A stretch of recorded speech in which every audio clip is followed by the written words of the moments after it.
trái tờ $5 có ai mà đòi cái rôm bán đây chưa ót tích thọ chưa vì mình đeo và cắt chỉ men bởi mình chưa xua nạ nãy trâm tại $5 sầmรับรถยนต์จาก luxury van ได้ดำไรเดิม$12 mình ấy cứ nhớ tờ $5 đi bóng ôn khác khơi cái bốc mà lên cái rôm chẳng màu đẻ còn tay mình đang màu tám nè thằng đó bóng ôn tinh sự vật chi phí Phnom Penh màu cái rôm ở $2 còn tay nơi ngày ti mà phơi mình pol nơi ngày ti mà phơi mình bấy đại dương miền Cam vì thi fan rắn nơi ngày ti mà phơi mình bay nơi tại mà đónក្រុមហ៊ុន វិរៈបន្ថែមលក់សំបុត្រតែ$5ទេពីភ្នំពេញមកដល់គិរីរម្យអញ្ចឹងគឺបងប្អូនអាចធ្វើដំណើរកម្សាន្តបានហើយសំខាន់បំផុតទៅវិញក៏$5ដែរឲ្យតែប៉ះចំថ្ងៃទី27និងថ្ងៃទី28ខែមិថុនាឆ្នាំ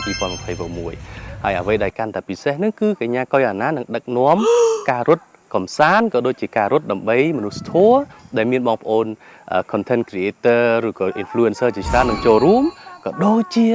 នឹងមានបងពីខាងក្រសួងទេសចរហើយនឹងវិស័យឯកជនផ្សេងៗដែលបានចូលរួមរត់ជុំគ្នា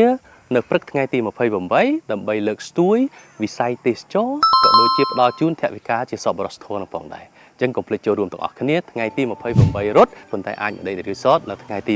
27ខែមិថុនាបានតែធ្វើការកក់នៅរំដួលគិរីរម្យ Resort by HM ក៏បានលំហែគិរីរម្យ Resort by HM ក៏បានរំហើយគិរីរម្យ Resort by HM ក៏បានហើយបើចង់លក្ខណៈ Adventure បោះតង់ចល័តនៅ Camping Park ជួបគ្នានៅគិរីរម្យបងប្អូន